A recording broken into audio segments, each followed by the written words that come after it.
कुछ भाव पुष्प। आप देख रहे हैं प्राइम टीवी, सच साहस सरोकार।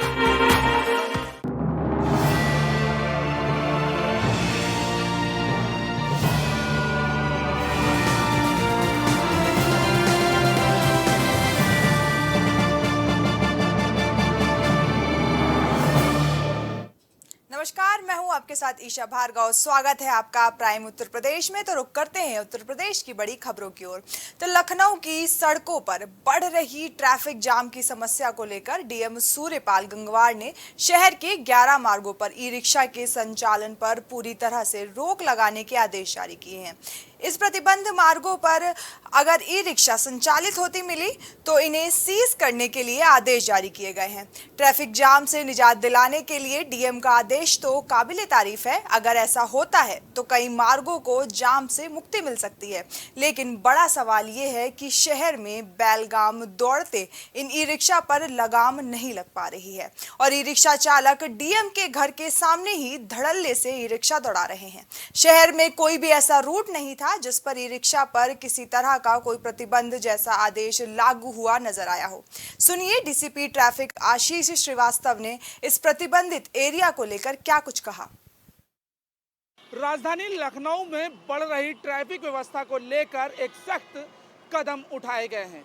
उस सख्त कदम पे लखनऊ के डीएम सूर्यपाल गंगवार ने भी सख्त निर्देश दिए हैं और इसको लेकर लखनऊ के पुलिस कमिश्नर भी लगातार हिदायत देते हुए नजर आ रहे हैं। इसको लेकर एक पूरा रूट प्लान भी तैयार किया गया है, जहां पर 11 जगहों पर ई रिक्शा को बैन कर दिया गया है। यानी कि सरोजनी नगर से लेकर इंदिरा नगर तक की जो मेट्रो का रूट है, उन रूट पर ई रिक्शा नहीं चलेंगे। इस वक्त हम पॉलिटेक्निक चौराहे पर खड़े हुए हैं, क्योंकि ये एक वीआईपी मूवमेंट भी यहाँ से देखा जाता है कि यहाँ पर लगातार जो वीआईपी रूट होता है, डायवर्जन किया जाता है, उस रूट पर लगातार ट्रैफिक व्यवस्था को जो जाम किया जाता है, वो उसमें मुख्य कारण ई रिक्शा को माना जा रहा था। फिलहाल इस चीज़ को लेकर जो सख्त कदम उठाए गए हैं, क्योंकि जो पॉलिटेक्निक का चौराहा आप देख रहे हैं, यहाँ पर लगातार यहाँ स्टैंड भी चलता था। इसी स्टैंड को लेकर जो कदम उठाए गए, लेकिन उन्हीं कदम के बीच जो आपने तस्वीर देखी, ये तस्वीर ई रिक्शा की है, क्योंकि यहाँ पर ई रिक्शाओं का भरमार जो लगा रहता था, उस पर पूरी तरीके से अंकुश लगाया गया। तस्वीरें देखेंगे तो अब की जो संख्या है वो काफ़ी हद तक कम हो चुकी है, क्योंकि लगातार जो ट्रैफिक पुलिसकर्मी हैं वो भी इस पर पूरी तरीके से सख्ती दिखाते हुए नजर आ रहे हैं। आप ये रोड देखेंगे, ये पूरा निषादगंज की ओर जा रहा है, जो कि लेखराज होते हुए पूरा निषादगंज बादशाह नगर, क्योंकि ये भी पूरा मेट्रो का रूट है और इस रूट पर भी लगातार ई रिक्शों की भरमार देखी जाती थी। लेकिन इस सख्ती के बाद से लगातार जो कमी है वो भी देखने को मिल रही है और इसके साथ साथ जो निर्देश दिए गए हैं कि अगर इन रूटों पर ई रिक्शा पाए जाते हैं या फिर उनके कारण किसी तरह की जाम की समस्या देखी जाती है, तो उन पर कार्रवाई करते हुए उन ई रिक्शा को सीज भी किया जाएगा। फिलहाल जिस तरीके से ये कदम उठाए गए हैं, ये कदम कितने प्रभावी होंगे, ये बड़ा सवाल लोगों के बीच बना हुआ है, क्योंकि तत्कालीन कमिश्नर की बात करें तो उनके द्वारा भी लगातार ई रिक्शा को मेट्रो रूट पर बैन करने के लिए कहा जा रहा था, लेकिन किसी तरह का कोई सख्त कदम नहीं उठ पाया था। फिलहाल अब लखनऊ के जिलाधिकारी ने भी सख्त निर्देश दे दिए हैं। इस निर्देशों पर लगभग किस तरीके से पुलिस काम करेगी, क्या ई रिक्शा को मेट्रो रूट पर बैन कर पाएगी। वीडियो जर्नलिस्ट अरविंद के साथ मोहम्मद कलीम, प्राइम टीवी, लखनऊ।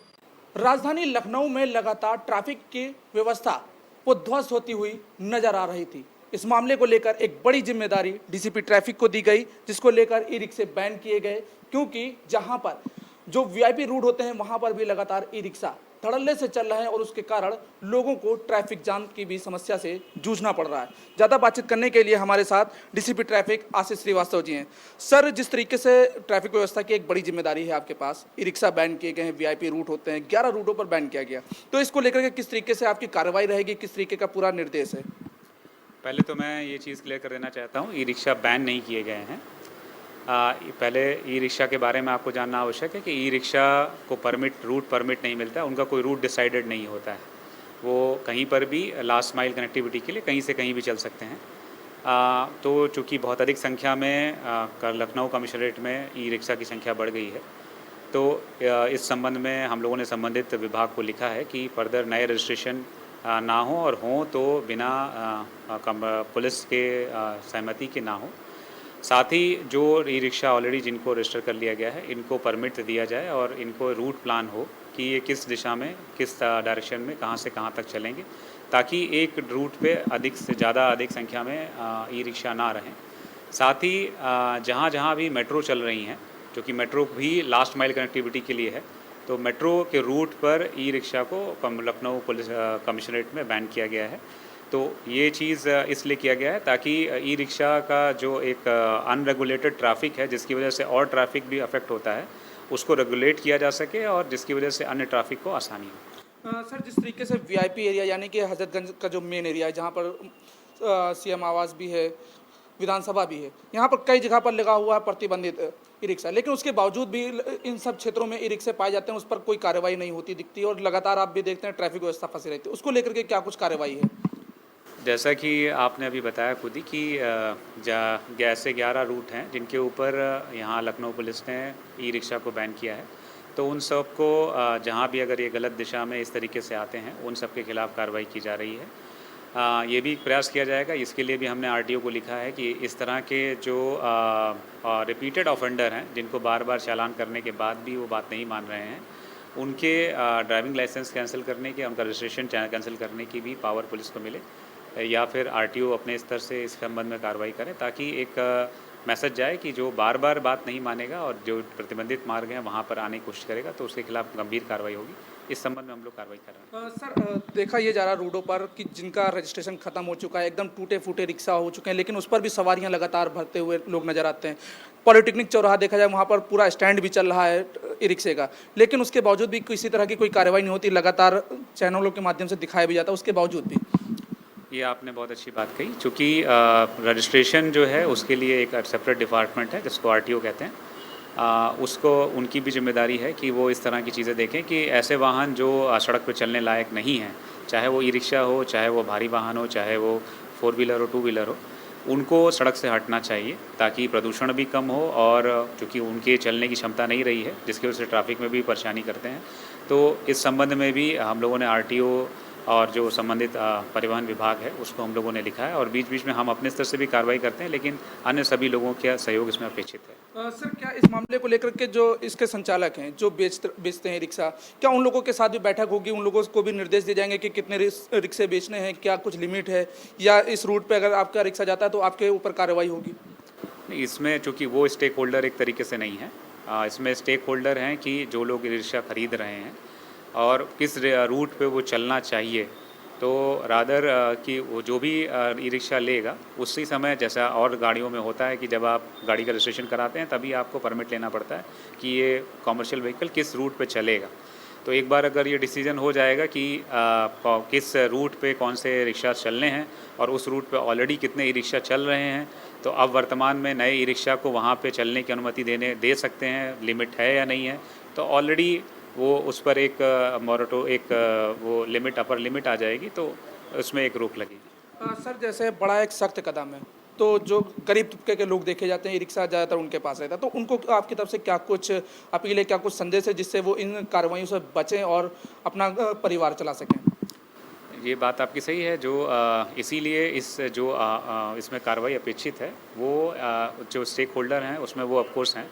एक बार उनको भी आइडिया लग जाएगा कि एक रूट पर ऑलरेडी इतने ई रिक्शा हो गए हैं। आप भी जानते हैं कि अगर सवारियां एक रूट पर 100 ही हैं और ऑलरेडी 100 ई रिक्शा हैं, तो हर आदमी को एक ही एक सवारी मिलेगी। तो अगर रूट डिसाइड हो जाएगा, तो जो उसमें से ये हो जाएगा कि एक ई रिक्शा पे 4 लोग बैठ सकते हैं, तो अगर 100 सवारियाँ हैं तो 25 ही ई रिक्शा चलना बेटर होगा, तभी सब लोग अपना प्रॉफिट भी कमा पाएंगे। तो बचे हुए 75 ई रिक्शा उस रूट पे जा सकते हैं जहाँ पे सवारियाँ ज़्यादा हैं और ई रिक्शा कम है, तो इसीलिए उनके लिए भी फ़ायदा होगा। धन्यवाद सर बात करने के लिए। तो जिस तरीके से ट्रैफिक व्यवस्था को लेकर जो 11 जगह पर ई रिक्शा बैन किया गया है, उसको लेकर के हमारे साथ बातचीत भी किए आपके आशीष श्रीवास्तव जी, क्योंकि अब जिस तरीके से सख्ती का कदम उठाया गया है, तो इस पर ये कितना प्रभावी होगा ये बड़ी बात होगी, क्योंकि तत्कालीन कमिश्नर की बात की जाए, उनके द्वारा भी लगातार इस मामले को लेकर उठाया गया और ट्रैफिक व्यवस्था को लेकर लगातार सरकार भी सख्त नजर आ रही है। वीडियो जर्नलिस्ट अरविंद के साथ मोहम्मद कलीम, प्राइम टीवी, लखनऊ। वहीं बुलंदशहर में ईद मिलन सम्मान समारोह के अवसर पर युवा नेता चौधरी सलमान कुरैशी की ओर से सम्मान समारोह का आयोजन किया गया, जिसमें पालिका अध्यक्ष शैलेश तेवतिया, पत्रकारों और गणमान्य लोगों को सम्मानित किया गया। इस अवसर पर वार्ड 22 के कुछ लोगों ने अपनी समस्याएं रखी, जिसको लेकर पालिका अध्यक्ष शैलेश तेवतिया और अधिशासी अधिकारी निहारिका चौहान इन समस्याओं को जल्द निस्तारण कराने का आश्वासन दिया। वहीं इस मौके पर शैलेश तेवतिया ने कहा कि बिना भेदभाव के नगर में विकास कार्य कराए जाएंगे।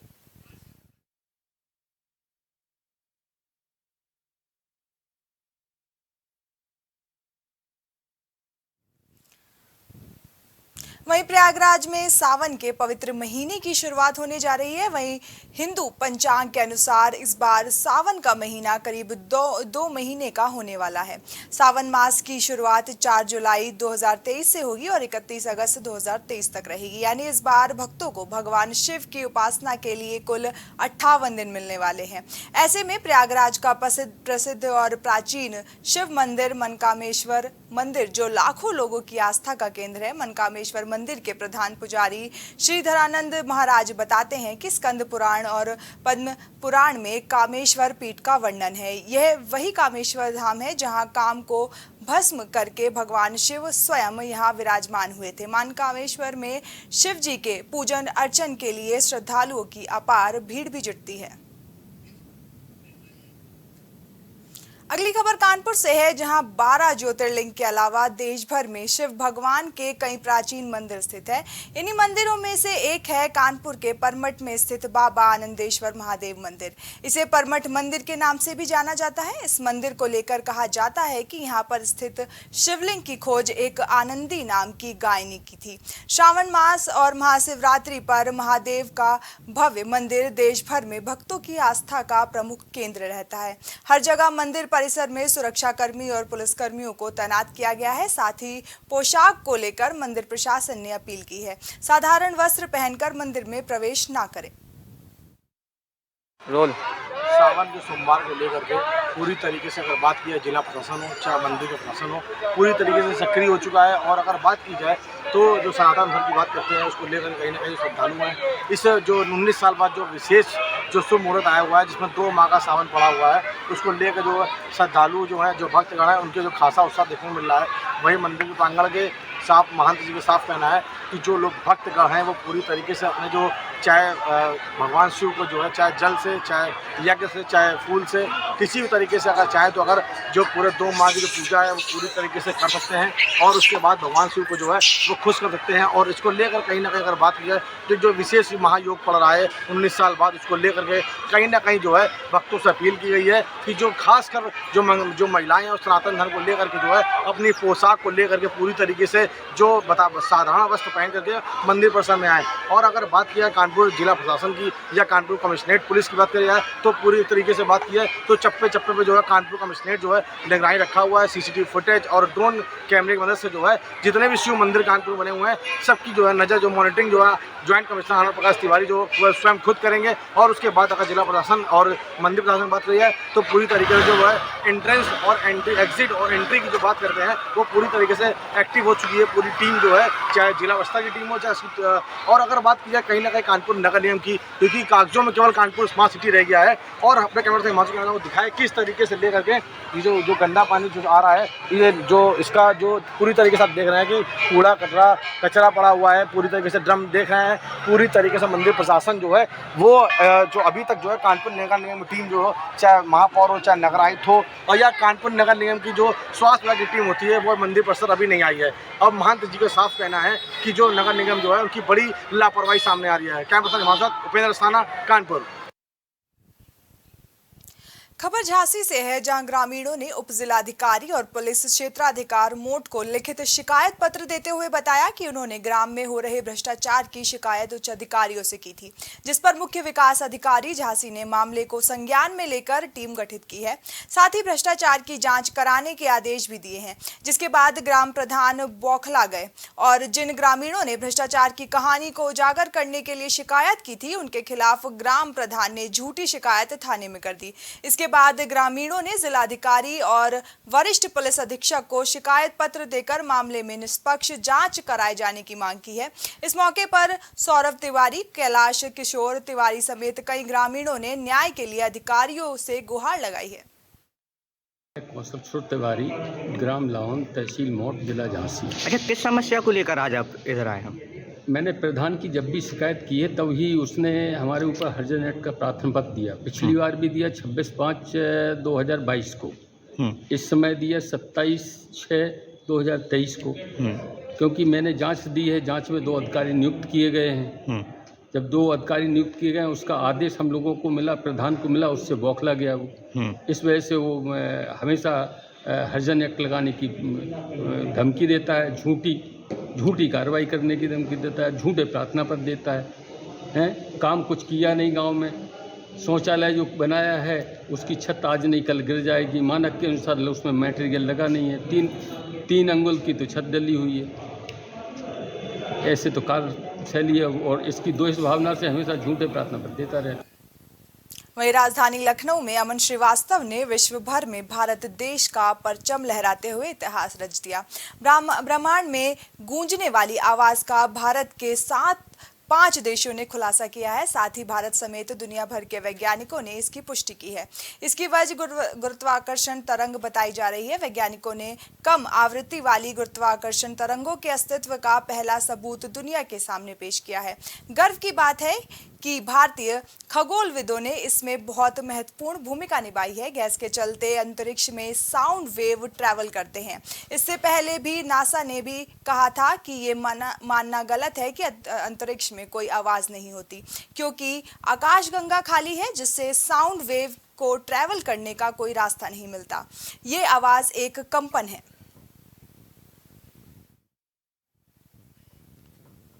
वहीं हरदोई के शहर कोतवाली इलाके में रस्सी पकड़ने को मासूम को खींचकर भैंस तालाब में पहुंच गई, जिसमें बहकर मासूम डूब गई और उससे बचने में उसकी चचेरी बहन भी डूब गई। तालाब में डूबने से दोनों की मौत हो गई है। वहीं सूचना पर पहुंची पुलिस हादसे की जांच में जुट गई है। सूचना मिलते ही घटनास्थल पर पहुंची पुलिस छानबीन करने में जुट गई, जिसके बाद ग्रामीणों की मदद से पुलिस ने कड़ी मशक्कत से शव को तालाब से निकलवाया। पुलिस ने दोनों के शव को कब्जे में लेकर अब पोस्टमार्टम के लिए भेज दिया है। वहीं एएसपी पूर्वी नृपेंद्र कुमार ने बताया कि भैंस की रस्सी पकड़े मासूम अचानक तालाब में पहुंच गया, जिससे वो डूबने लगा तो उसकी चचेरी बहन उसे बचाने पहुंची। इस मामले में अग्रिम विधिक कार्रवाई की जा रही है। थाना कोतवाली का सखुआपुर गांव पड़ता है, जहां पर एक भैंस तालाब की तरफ चली गई छुड़ाकर। इसमें 2 बच्चे चचेरे थे, वो चले गए उसको बचाने, जिसमें उन दोनों बच्चों की तालाब में डूब के मौत हो गई। पुलिस द्वारा दोनों शवों को निकालकर उनके पंचायतनामे पोस्टमार्टम की कार्रवाई की जा रही है। जी हम बता रहे हैं आपको कि हम तो 7 बजे से निकल गए थे गाड़ी लेके लेव बनाने के लिए। उसके बाद में हम जब 4 बजे लौट के आए हैं तो ये 5 लगभग आधा घंटा बाद हमको सूचना मिली कि बच्चे जो तुम्हारा डूब गया है। तो एक दूसरे के साथ में दोनों मिले। अगली खबर औरैया से है, जहां एक युवक अपने कुछ साथियों के साथ यमुना नदी पर गया हुआ था। वहीं परिजनों को सूचना मिली कि उसका भाई यमुना नदी में डूब गया है। इस पर वो लोग आनन फानन में पहुंचे और पुलिस को सूचना दी। वहीं परिजनों ने युवक को नदी में फेंके जाने का आरोप लगाया है। युवक के भाई प्रवेश दुबे ने जानकारी देते हुए बताया कि कुछ लोग कई दिनों से उसके भाई के साथ दिन रात घुमा करते थे। उन्हीं लोगों ने उसे यमुना नदी में फेंक दिया। घटना की सूचना मिलते ही मौके पर पहुंचे कोतवाली प्रभारी पंकज मिश्रा और सीओ सिटी महेंद्र प्रताप ने घटना की जानकारी दी। वहीं गोताखोर युवक की तलाश करने में जुटे हुए हैं। युवक को बाहर निकालकर आनन फानन में 50 शैय्या अस्पताल में लाया गया, जहां डॉक्टरों ने उसे मृत घोषित कर दिया है। अरे हमारे छोटे वाले भाई को 2-3 दिन से दारू पिला रहे हैं। विशांत, नंदू, हरिओम और एक कंजे और एक लड़का और हैं। 6-5 लोग रोज घरे सवेरे आ जाते हैं और रात में कल रात में हमने आवाज़ दी तो ये लोग चुप्पा से बाहर निकल गए। फिर 1:30 बजे घर में आ गए। 6-7-8 लोग रोज आते हैं और सुबह से उसको ले आए और दारू पिला के यहाँ धक्का दे दिया आके। छोटे भाई केस दुबे और निवेश दुबे। जिसने फेंका है वो मतलब नाम क्या है? ये चंदू थे और क्या नाम ये हरिओम, 2 लोग हैं। इनने कहा कि असल बाप के हो तो गिर जाओ, तो नहीं धक्का मार दो, हम गिर जाएं तो ये गिर गए। इन्हें धक्का मार दो तो वे वहीं गए और तैरबो जानत नहीं है। 5 लोग हैं। और 5 लोग थे, ये प्रशांत, कंजे और एक लड़का और है। खबर देवरिया से है, जहां उत्तर भारत समेत पूर्वी उत्तर प्रदेश में मानसून पूरी तरह से सक्रिय हो गया है। बारिश लगातार होने की वजह से किसानों में खुशी का माहौल है। किसान अपनी धान की रोपाई करने में लग गए हैं। साथ ही बारिश के चलते लोगों को उस्म भरी गर्मी से भी निजात मिल गई है। एक तरफ जहां बारिश से लोगों को निजात मिली है, वहीं दूसरी तरफ नगर पालिका की पोल खुलती हुई नजर आ रही है। वहीं सरकारी कार्यालयों में भी जल भराव हो गया है। शहर में जल जमाव के कारण लोग काफी परेशान हैं। वहीं ग्रामीण किसान महंगे पानी से अपने खेतों की सिंचाई करके धान की रोपाई और बुवाई कर रहे हैं। बारिश होते ही उनके चेहरे खिल उठे हैं। देवरिया जनपद में लगातार 3 दिनों से लगातार मूसलाधार बारिश हो रही है और एक तरफ जहां मूसलाधार बारिश से किसानों में खुशी है, वहीं एक तरफ लोगों की समस्या भी बढ़ती नजर आ रही है। जहां किसानों ने राहत की सांस ली है, लोग अपने अपने खेतों में धान की रुपाई करते नजर आ रहे हैं। तब जहां किसान खुश हैं, वहीं कुछ लोगों का मानना है कि जल जमाव की समस्या से हमें काफ़ी दिक्कतों का सामना करना पड़ा है। और यहाँ नगर पालिका की पोल खुलती हुई भी नजर आ रही है, जहाँ BSA कार्यालय, डीएम ऑफिस, नगर पालिका, ऐसे बहुत से तमाम ऑफिस है जहां जल जमाव की समस्या बनी हुई है, जहां जल निकासी की व्यवस्था नहीं की गई है और नगर पालिका की पोल खुलती नजर आ रही है। मैं प्राइम टीवी से रवि रावत, देवरिया। गाजियाबाद में पुलिस चेकिंग के दौरान 2 बाइकों पर सवार 4 लोग पुलिस को आते देख भागने लगे। चेकिंग के दौरान पुलिस ने बाइक सवारों का पीछा किया, जिसमें बाइक सवार जंगल की तरफ भागने लगे और पुलिस को पीछे आते देख पुलिस के ऊपर जान से मारने की नीयत से अंधाधुंध फायरिंग करने लगे, जिसके बाद जवाबी कार्रवाई में 2 बदमाशों के पैर में गोली लग गई।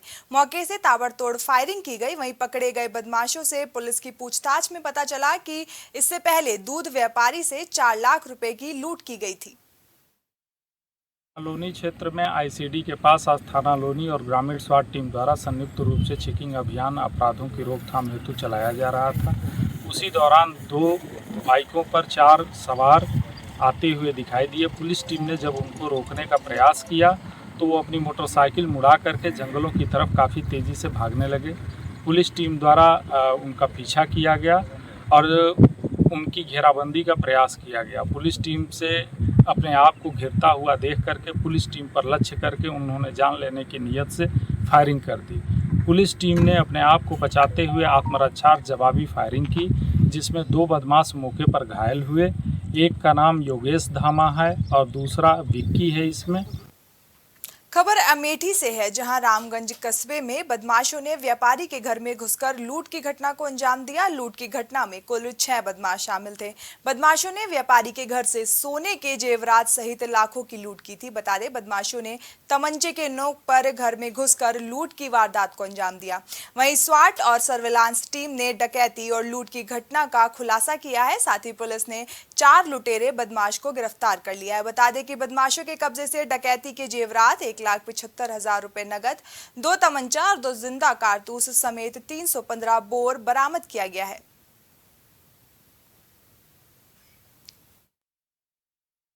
देखिए 28 और 29 जून का बीच वाला रात में लगभग 1 बजे थाना रामगंज अंतर्गत रामगंज कस्बे में एक व्यापारी के घर के अंदर 3 बदमाशों ने अंदर कूदकर कैश और ज्वेलरी लूट किए थे। इसको आज जिला अमेठी पुलिस ने खुलासा किया है। इसमें टोटल 6 लोग शामिल थे। 4 लोगों को गिरफ्तारी किया है और कैश और ज्वेलरी बरामद किया है। 2 लोग फरार है। इन लोगों को गिरफ्तारी करने के लिए प्रयास किया जा रहा है।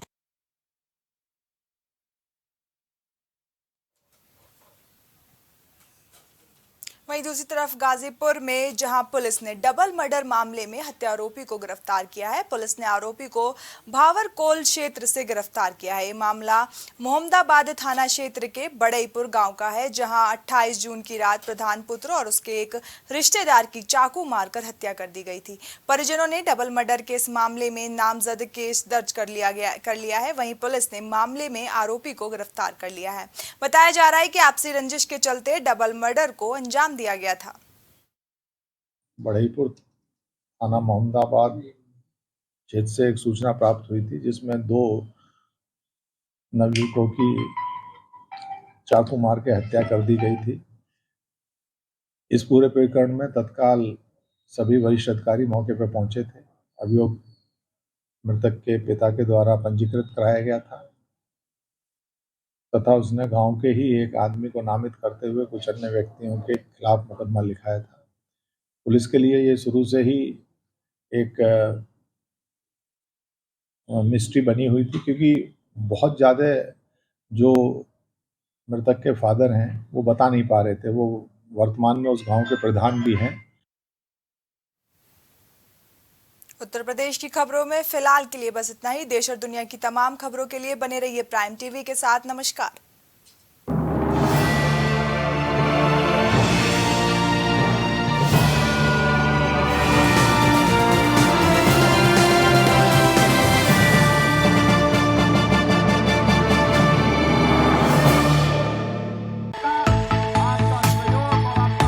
कुछ भाव पुष्प। आप देख रहे हैं प्राइम टीवी, सच साहस सरोकार।